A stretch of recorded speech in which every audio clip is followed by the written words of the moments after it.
Do you know that not all of your desires should be followed through on?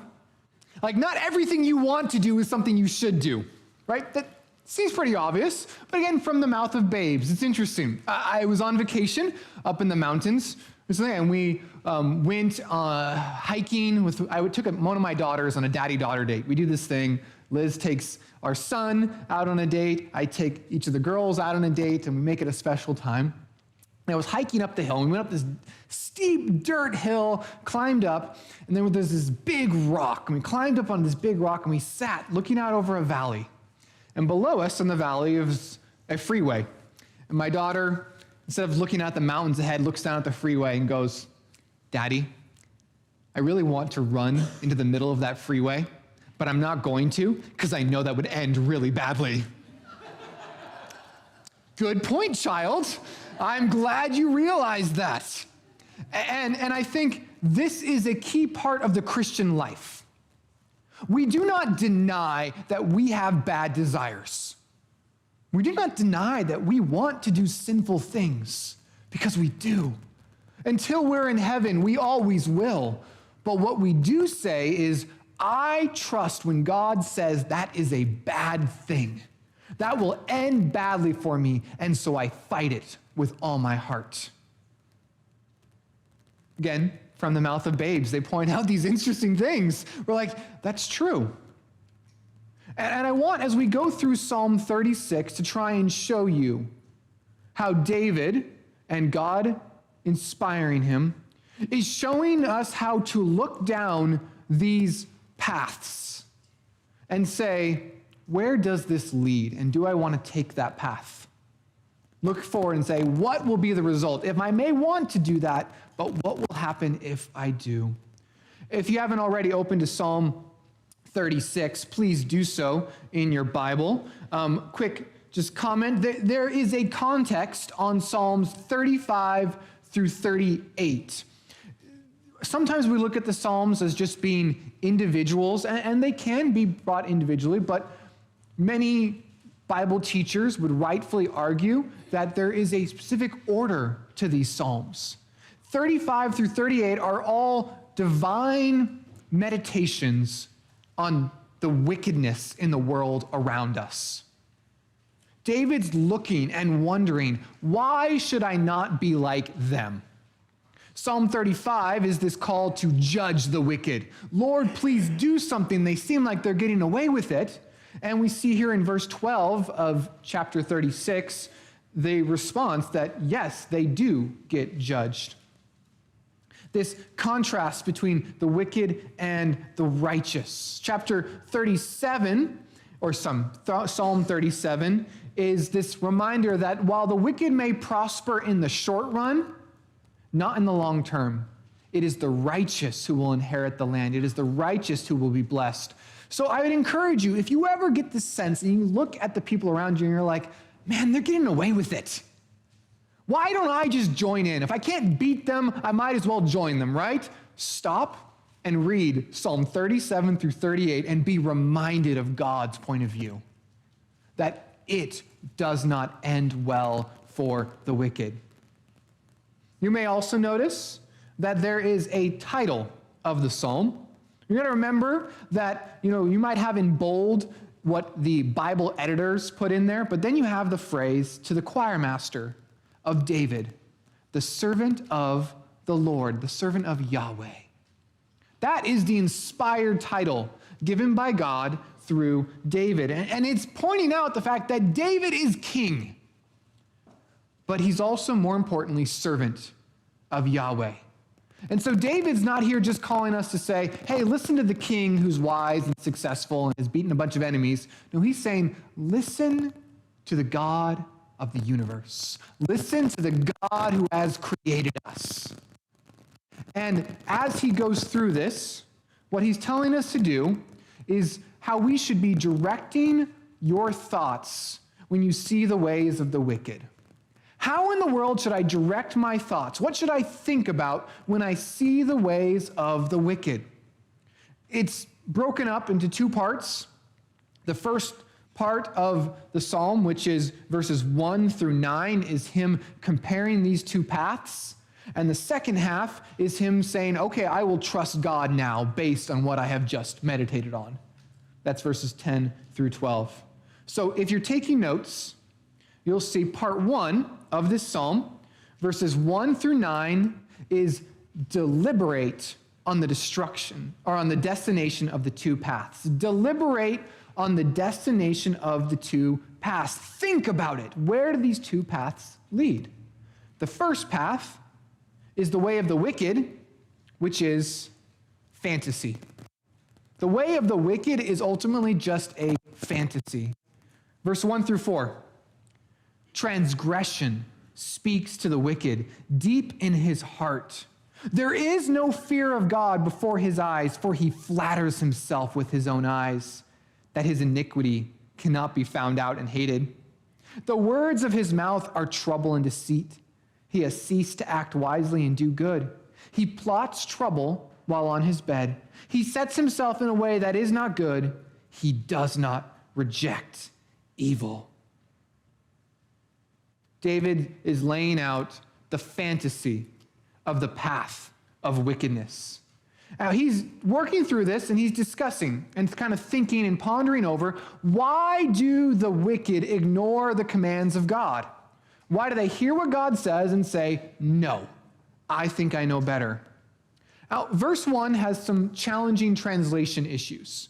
The Hebrew that we have from what's called the Masoretic text, which is one of the oldest copies of the Hebrew Bible that we have, literally says, the rebellion of an evil man is in the midst of my heart. So some of your translations might say, if you have like the NIV, an oracle within my heart concerning the sinfulness of the wicked, there is no fear of God before his eyes. But you might notice on a little footnote in there that says, in my heart. So translators are trying to figure out what's going on with this. There are some later documents, and it's this challenging thing of textual criticism. There's some later copies that use his heart. But the oldest one says, my heart. And so we deal with this struggle of saying, well, why would someone on purpose or accidentally change it from my heart to his heart? Either way, the point is they're going to be the same. It doesn't change the meaning of the deceitfulness that comes from sin, but it challenges it a little bit. You know, the ESV lands it as saying it speaks to his heart. I think that the best understanding is actually to say it says transgression speaks to the wicked deep in my heart. David is saying not just the sinfulness that happens in those people's hearts. He looks at himself and says, this same thing can happen in my heart. I am not that different than the wicked. I have a similar snare in my heart. Sin comes in. The wicked has transgression, which means a breaker of the law, sin. And it speaks to the heart and says, do not fear God. Don't worry about him. It's the same lie that the snake gave in the garden. You know, Genesis 3, verse 4 and 5. The serpent said to the woman, you will not surely die, for God knows that when you eat of the forbidden fruit, your eyes will be opened, and you will be like God, knowing good and evil. Sin's lie is always the same. You don't need to fear God. In fact, God needs to fear you and what you could become. That's what it always says. Rather than dreading the consequences of following through on the lies that sin offers, the lies of going against the King of the universe, it says, don't worry about it. That's why in our call to worship readings, in Romans chapter 3, Paul uses that as the climax of his description of how everyone is a sinner. He said, Romans 3:18, there is no fear of God before their eyes. That ruins everything. We talk about in theology how the sinner is both willfully and blindly sinful. We choose not to fear God, and then that blinds us to everything else. We step over God's boundaries, and then we do no longer see where those boundaries are anymore. Verse 2 gives the reason there is no fear of God that David associates with. He says that important word, for. What is the reason that there is no fear of God? Because he flatters himself in his own eyes, that his iniquity cannot be found out and hated. That word flatters in Hebrew is an interesting word which means creamy, slippery, easy to swallow. Such a perfect image, right? It's easy to bring it in. It tastes good. It fits with my understanding. David here is assuming that when we see sin in our lives, and we will, that sin should be hated. For sin to be hated, we have to see past its allure and its lie, the slipperiness of it. But these people refuse to do so. They say, it just fits so well, it just goes down so easily. And then verses 3 through 4 gives a progression of what that lie leads to. The words of his mouth are trouble and deceit. He has ceased to act wisely and do good. He plots trouble while on his bed. He sets himself in a way that is not good. He does not reject evil. So a lack of fear of God leads to evil words. Those evil words then lead to rejection of wisdom and good deeds. This is someone who knows what they should do and says no. Or someone's like, I'm not going to really worry about doing that good thing anymore. Those good deeds then stop. And then suddenly, when he's sitting on his bed at night or on the couch in the evening, what's he thinking and dwelling on in his head? All his plans, which include all sorts of evil, sinful things.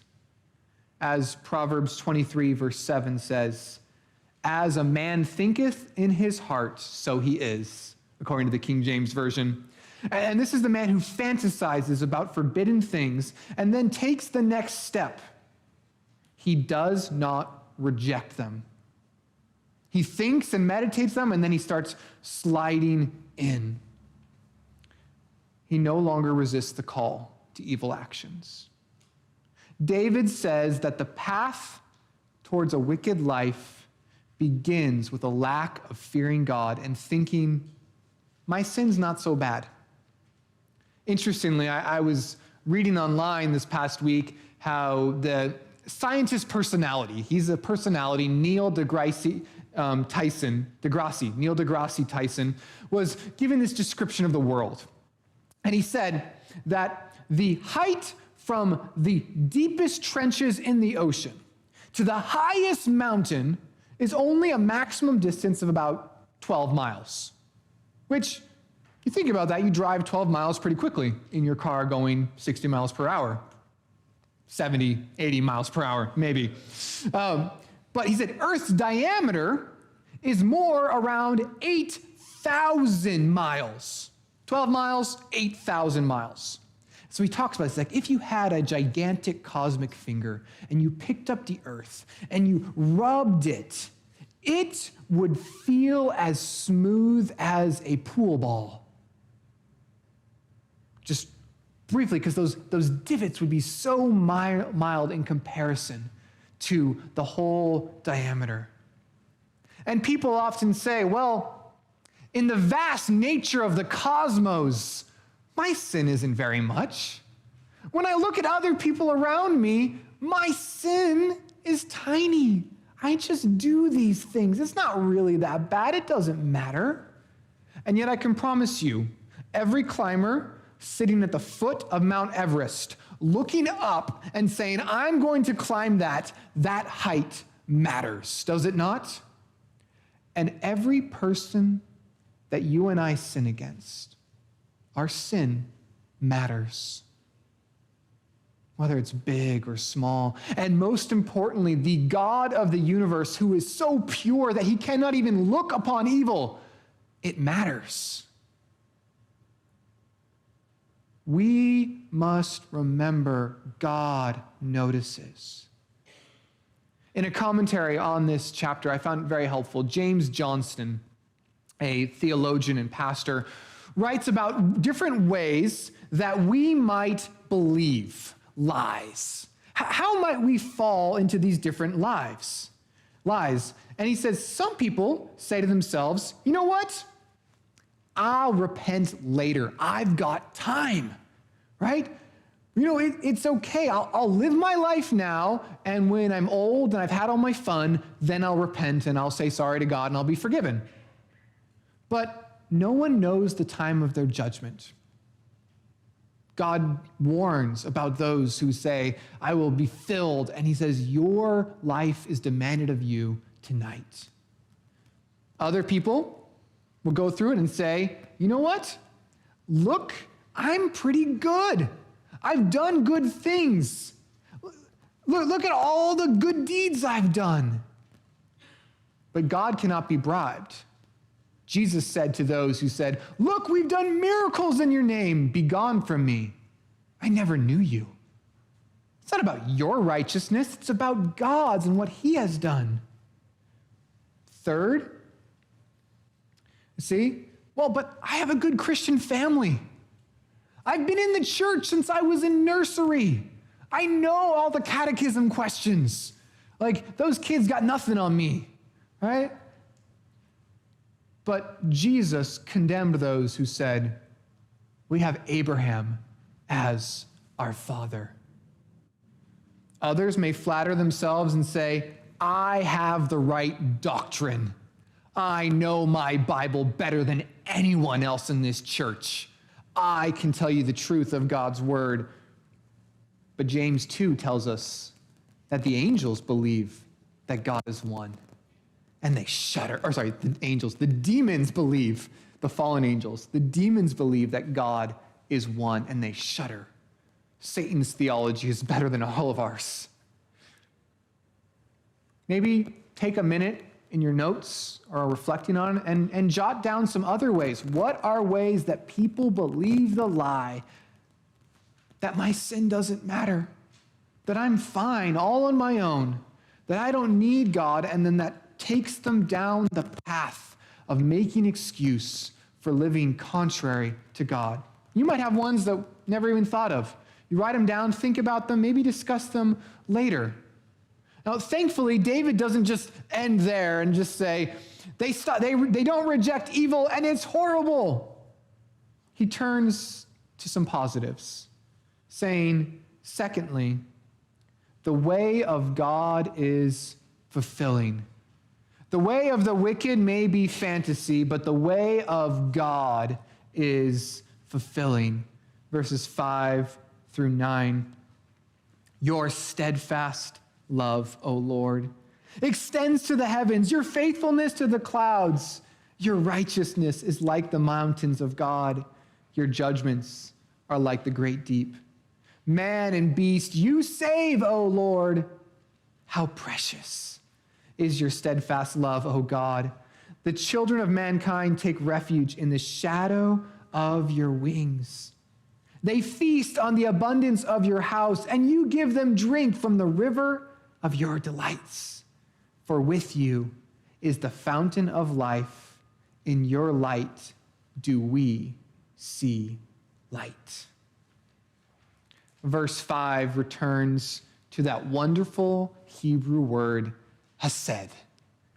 Loyal love, promise-keeping love, covenant-keeping love.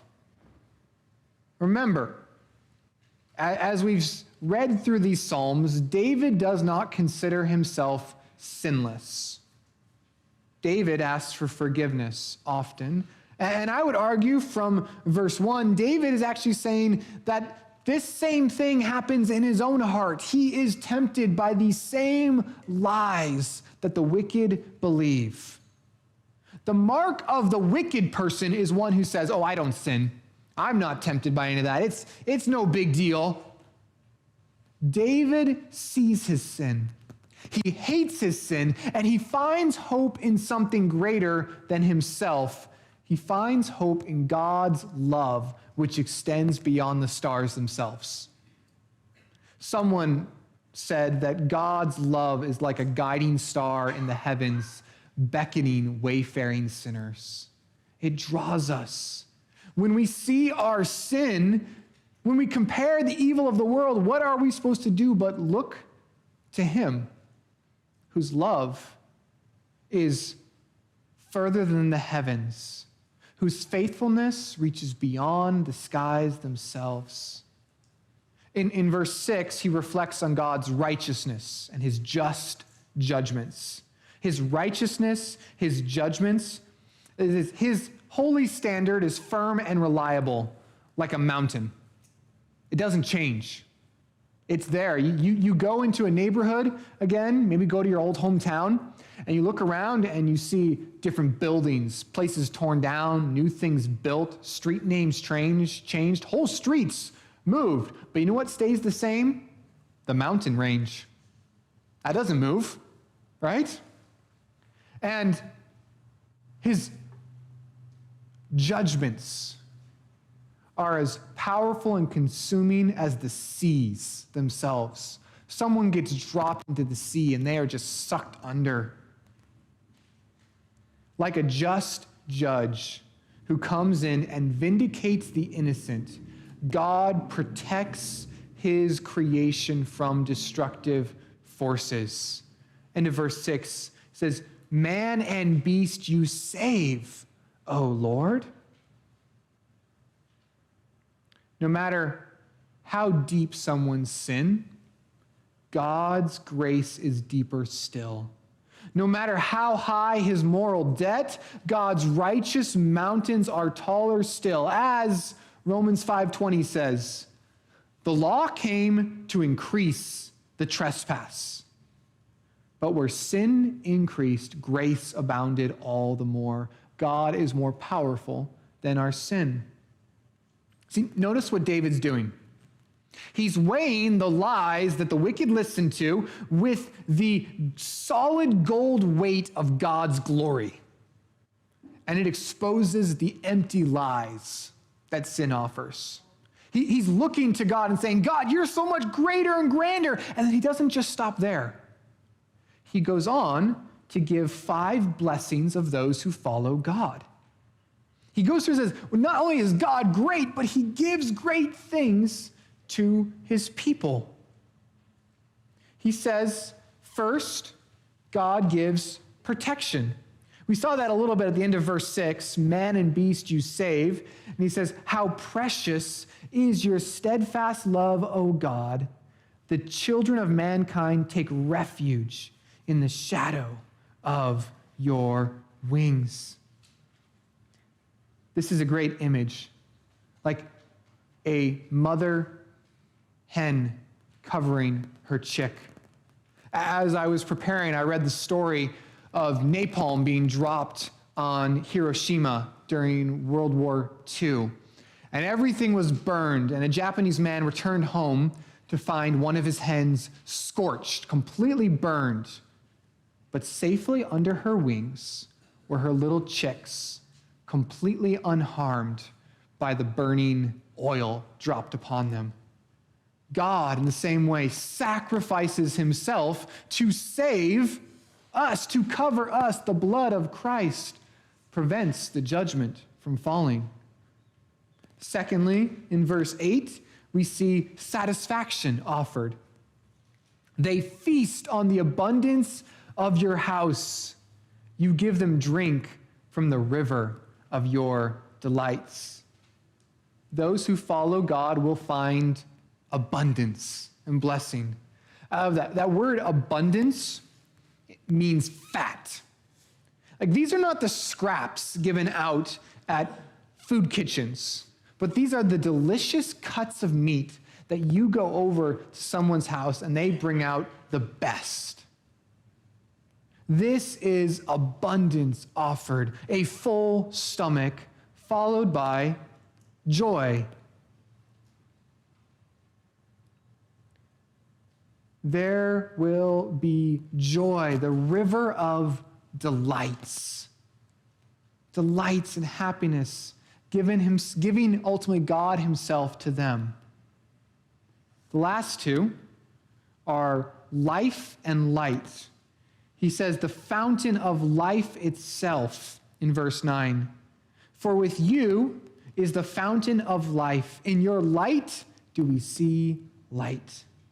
The fountain of life. Israel was much like Southern California, very dry in many areas. And they knew the value of water very well.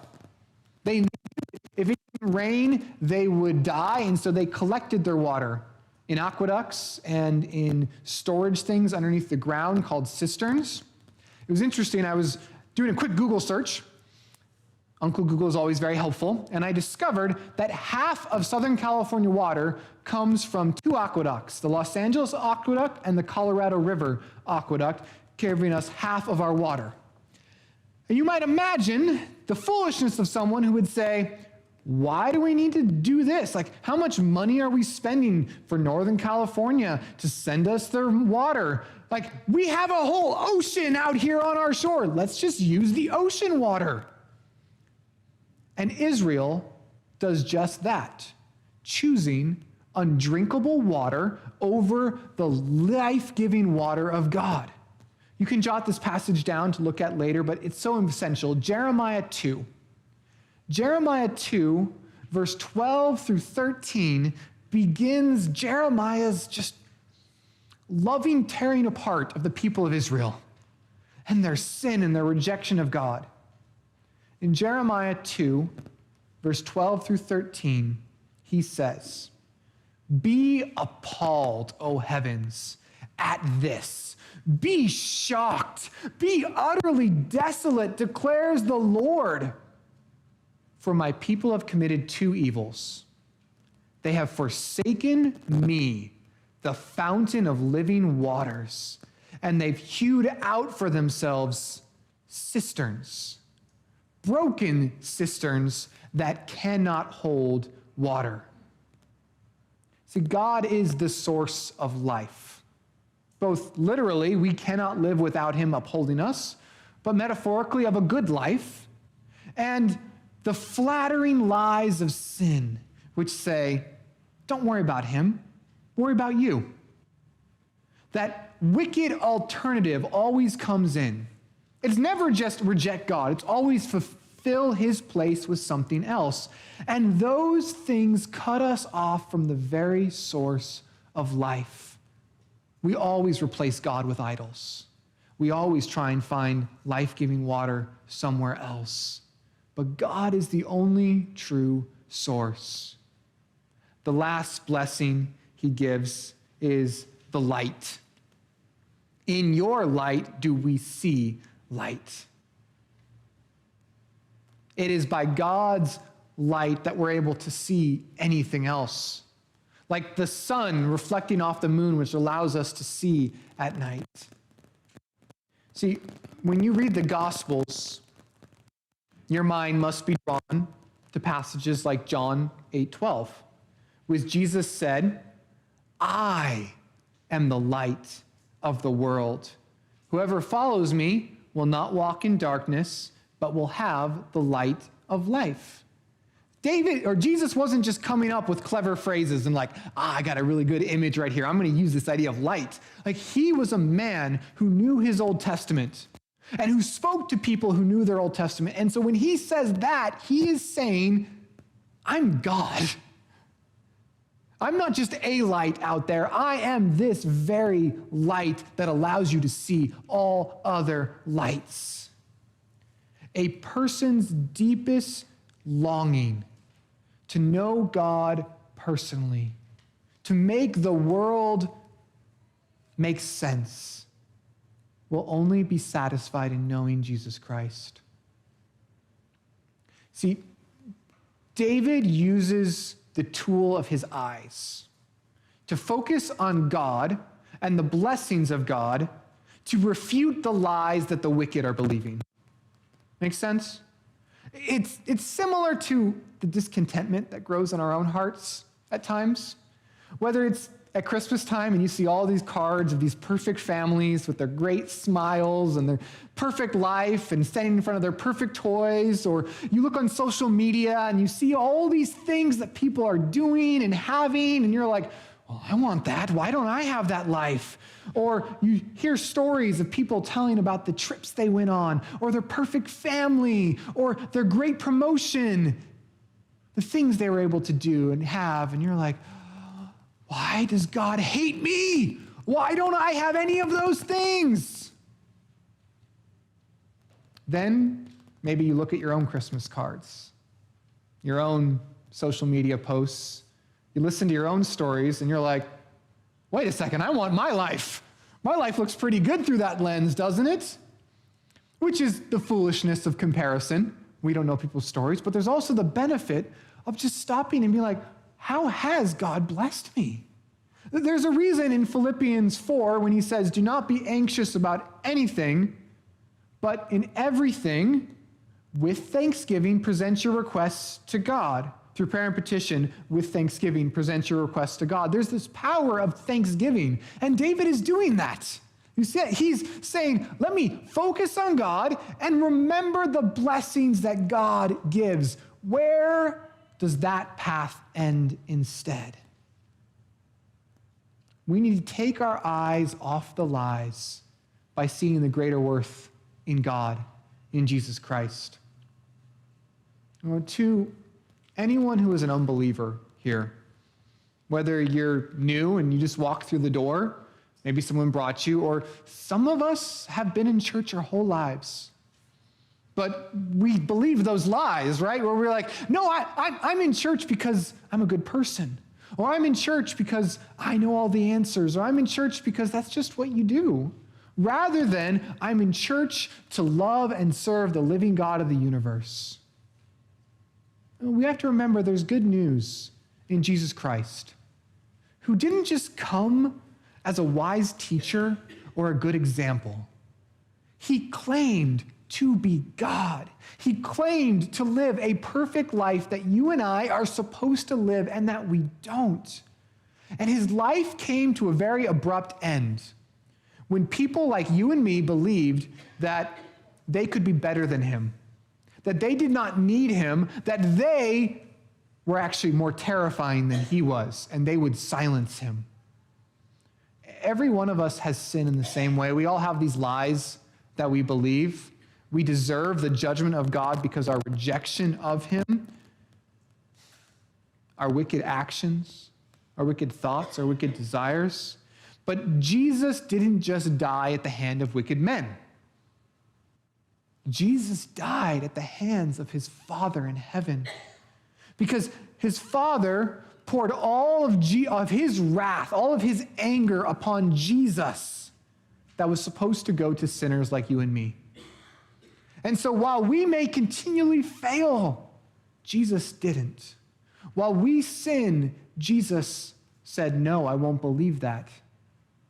And so we can be forgiven again and again and again by saying, it's not me that I look at, it is Jesus. Forgive me.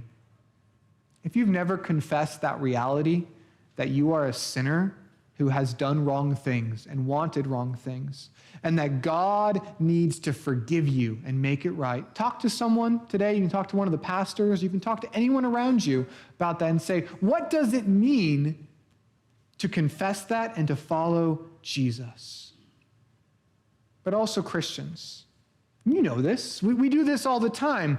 But we have to take the lesson from this, perhaps, that you and I need to remember God's blessings in our life. Because even though we are saved and we follow Jesus, the lies of sin speak very loudly, do they not? Those temptations are strong. And we need to return our eyes to looking on who God is.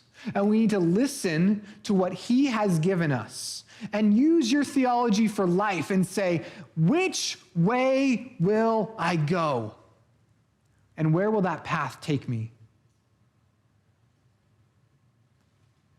So often we need to hear the lesson from other people and from ourselves. Don't go down that path. It will only end in sadness. Look at what God has instead. It's not necessarily going to be easy all the time, but it will end in blessing. David finishes the psalm by responding based on what he's just thought about with prayer. He has gone and deliberated the destination of these two paths, and so now he's going to depend on God's faithfulness, verses 10 through 12. He's going to depend on God's faithfulness and say, I'm going to do it that way. This is a reflection that he does in reverse order. So he's going to start in verse 10 with God's steadfast love and remember that, and then he's going to end in verse 11 and 12, focusing on the wickedness of the world and of those around him and their fate. You see in verse 10 and 11 this prayer for God's sustenance, this prayer for God to fulfill and to keep him. Verse 10 and 11, "Oh, continue your steadfast love to those who know you, and your righteousness to the upright of heart. Let not the foot of arrogance come upon me, nor the hand of the wicked drive me away." Interestingly, if you were to do a search in the Psalms for that phrase, steadfast love, or that Hebrew word hesed, you would find most of the mentions of it are actually requests. God, show your steadfast love. Give it to us, O God. David says once more, "Oh Lord, please show that love that I just thought about to those who know you." Those who know him are those who recognize his royal will and who want to obey him. They know him. They want to follow him. And so he says, keep my integrity preserved from the influence of the proud and the wicked. Let not the foot of the arrogant come upon me, nor the hand of the wicked drive me away, both from attack, but also from bait. He would not have to say this as if he was impervious to sin and temptation. And I think this gives us an encouragement in our prayers where we can go to God in our prayers and say, God, don't just say you love me. Show me that you love me. Please love me, God. Keep your promises to me. As example, in the Lord's Prayer, Jesus said, lead us not in temptation, but deliver us from evil. Well, but God says elsewhere that there's no temptation except what is common to man, and he does not tempt you beyond what you're able, but always provides a means of escape. So why do we need to pray that? Because that is us saying, God, I believe you. I believe that you love me. Please show that you love me. You can believe something with all your heart and pray for it. In fact, that shows that you believe it. Pray, God, show me your ways are better, because they are. But he doesn't just do that. As he compares what sin wants and what the end result of temptation is with what it means to follow Christ, he ends this with predicting the wicked's stoppage. Stoppage isn't a really good word, but it was an S, and so I had to throw it in there. So predicting the wicked's stoppage. What will be their end? There, the evildoers lie fallen. They are thrust down, unable to rise. David used a specific tense here to say, these wicked that I'm talking about, they're already on the ground. They're fallen. They're defeated. They are like those in Psalm 1:5, unable to rise.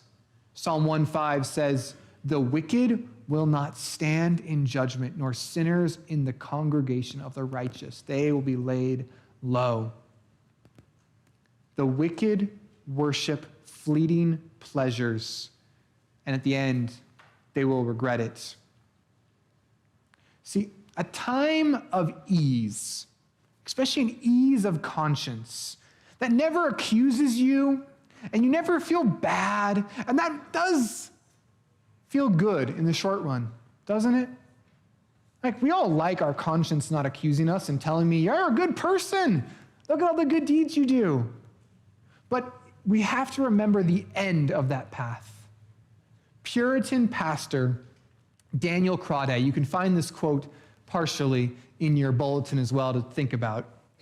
But he, meditating on this, says, as water is deepest where it is stillest, so where God is most silent and threatening and patient in sparing, there he is most inflamed with anger and purpose of revenge. And therefore, the fewer the judgments be that are poured forth upon the wicked in this life, the more are reserved in store for them in the life to come. Where it is calm is actually where it is most dangerous. Where someone feels safe and comfortable is actually one of the most dangerous places to be. I think if I could encourage, the parents and the grandparents in our church, both physical parents and grandparents, but also spiritual parents and grandparents, those of us who have lived through life, we have a great responsibility and privilege of looking to the younger generations and saying, the world tells you, do whatever your heart wants. The world tells you, you need to transform the whole world around you to match what you feel. And in fact, you need to be angry at anyone who does not recognize what you feel. But I can tell you, if you just do what your heart wants, it's going to end badly for you.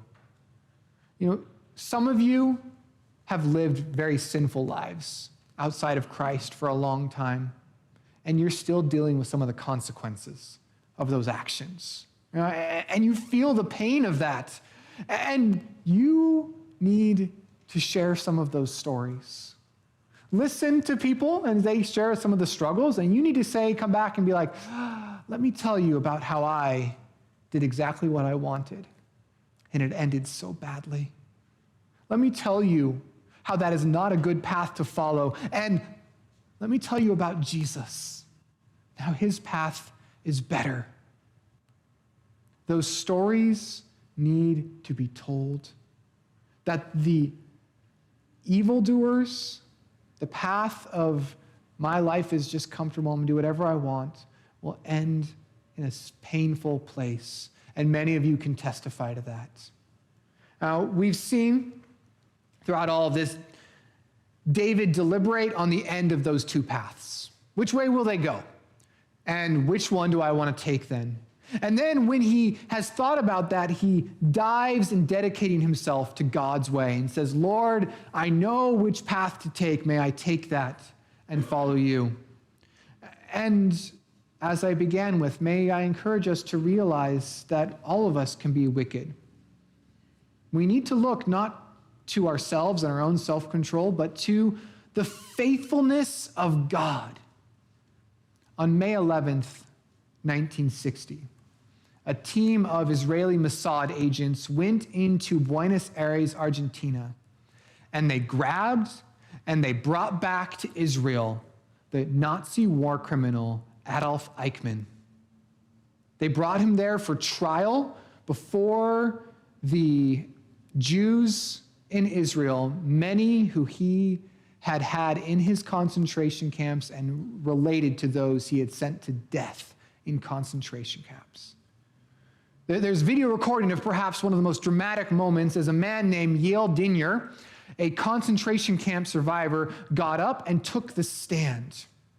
And as he sat in the stand, he began to sob and weep uncontrollably. He collapsed on the floor, and the judge pounded the gavel, saying, "Order in the court, order in the court." A reporter named Mike Wallace went up to him and interviewed him later and said, what was that crying about? Like, were you just so angry that this was the man who you saw when you were treated like cattle, who you saw millions of people die with? Were you feared? Did you have post-traumatic stress? It was none of these. Actually, Dinier went up and said, "This man was no longer the God-like army official sending so many people to this death, but he was just an ordinary, weak man." He said, I quote, "I was afraid about myself. I saw that I am capable to do this. I am exactly like he is. He is just a man like me." Wallace, writing his article, summed up Dinier's terrible discovery with a terrible phrase: Eichmann is in all of us. This captures the very statement of man's truth. Because of the sinful fall, sin is in all of us. Not just susceptibility to sin, but sin itself. And so we must be called not just to passively go through this life, but to ask the question, what are the lies of sin, and how will I say no to them? And that can only be done by looking and seeing the greater greatness of God.